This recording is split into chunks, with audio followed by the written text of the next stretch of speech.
Alright, here is Wolfman, the Beast They Are, issue 3.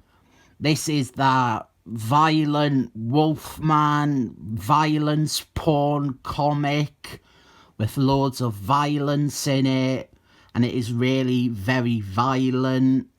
There's no other word to describe this violent comic than violent.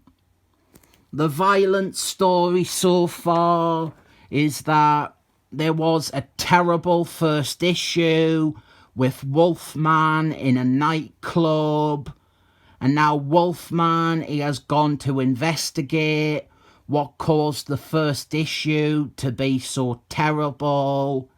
He has gone back to this nightclub and he has been confronted with a bunch of the bad guy's minions, which means we have over the top, ridiculous, bloody violence. Here he is getting shot by two of them, Susan Side and Vic Slafter, while he impales them both in the gut, and he slices them up and blood rains all over them. Then we are introduced to another bad guy, another of the mercenaries. We've not seen this one yet in the series. He is Scat Avenger. All these characters are pulled from obscurity. Scat Avenger is an odd Swamp Thing bad guy who appeared once before this. But the thing linking all these oddballs is they all, in different ways, cannot die. And Scat Avenger, down here, he punches Wolfman in the face to the point where his fists are just bloody stumps. And then on the next page, we have a panel that I think exemplifies this entire series best. Here is Wolfman stabbing a woman in the abdomen as she has an orgasm, and improbable blood is everywhere. This woman, she is called Sam Chang, the great Sam Chang. This might be her first ever appearance in an American comic. She comes from text pieces from publications by Marvel UK. Also, in case you were wondering how the Scat Avenger fight went, Wolfman chops off his foot. I think some people might see me as being an enormous Hippos crate, or being contradictory to condemn something like Injustice or that Dark Multiverse one-shot for being edgy violence for cynical teenagers, while offering high praise for this book that is just over-the-top, extreme cartoon violence that probably appeals to the same teenagers. With Injustice or Deceased or whatever, one of my main dislikes is that they are doing that stuff within the trappings and the pretense of superhero comics with superhero characters, and it ends up incredibly mean-spirited and disrespectful. With this, firstly, I think this is something that works for Wolfman. If this was a Spider-Man story or a Captain America story, absolutely not. But it is Wolfman, and Wolfman is a character who lends himself to both violence and that sort of story. Punisher as well. The other thing is, despite all the dismemberment and the blood, they quite cleverly have hit on an idea where it is metatextual.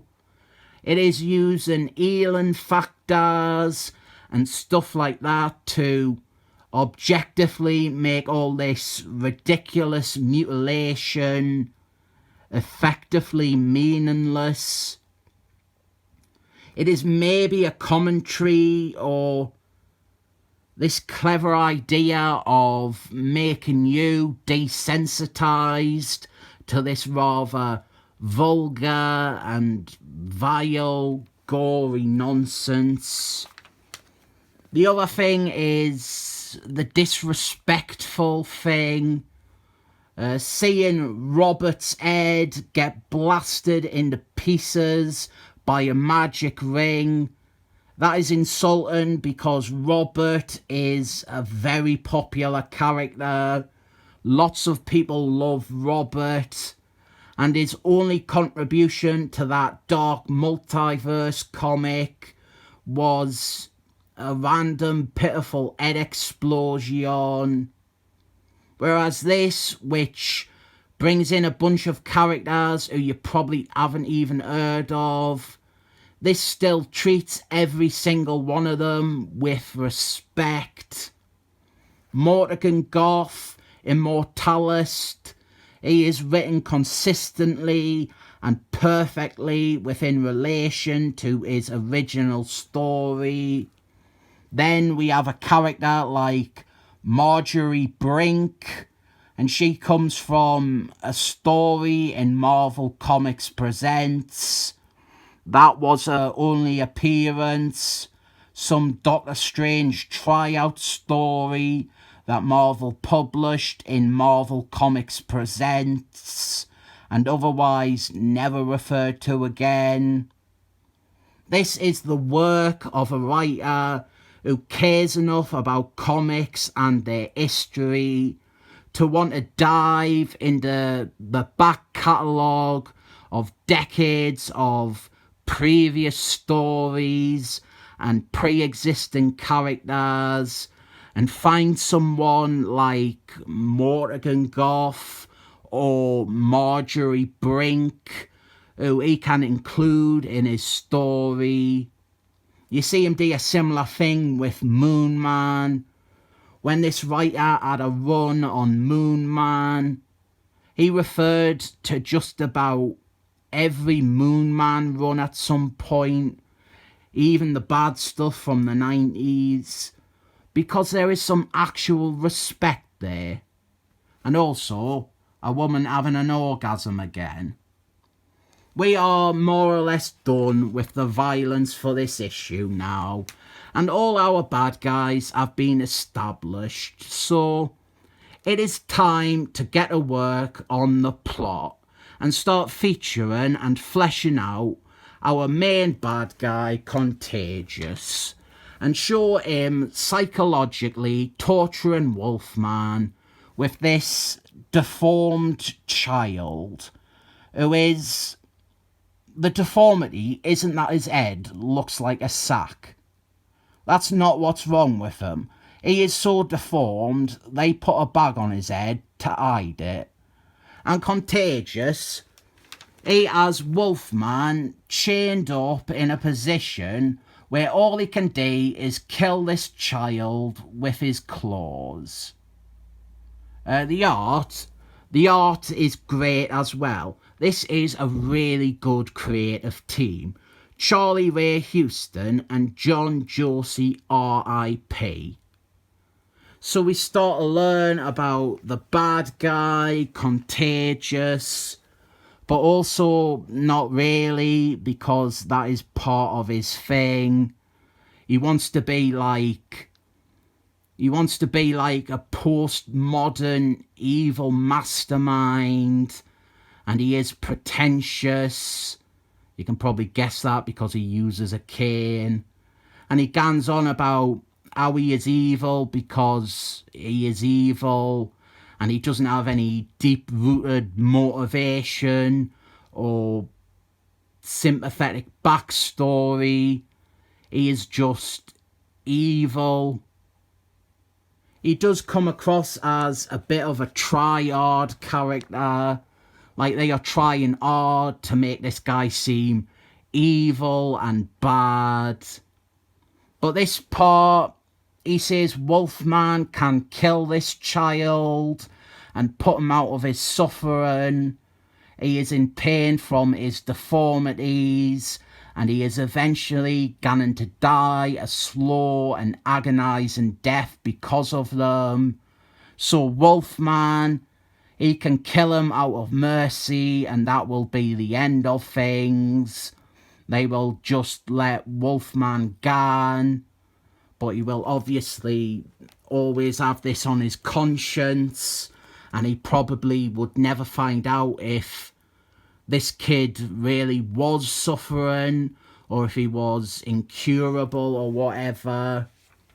Or alternatively, he could not kill the child, and they will instead take Wolfman as their captive, and they will experiment on him and test his healing factor to its extremes. And maybe through this they can discover a way to save the child.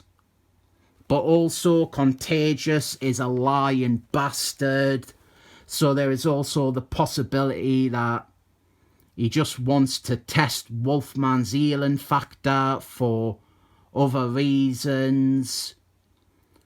Contagious is also contagious.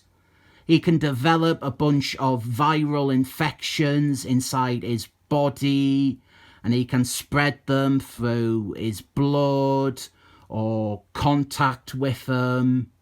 And if you were to decapitate them or something like that, they would all come out of his body and spread. It's quite interesting stuff. This series is such a weird combination of things, and it works for me, but I can understand people thinking it is just edgelord stuff for angry teenagers. I think there is some intellectual aspects to it, and some actual awareness to what it is doing, and some of the exploration and testing of Wolfman's healing factor, which is usually disgusting and ugly to see. It is at least interesting and compelling. So Wolfman, he submits, and if you freeze frame, you can see a bunch of Easter eggs to other characters. We have samples that Contagious has collected from other Marvel characters like Hulk and Captain America. I like it. I understand why people would not like it, but I like it. Good writer, good artist, 7 thumbs up.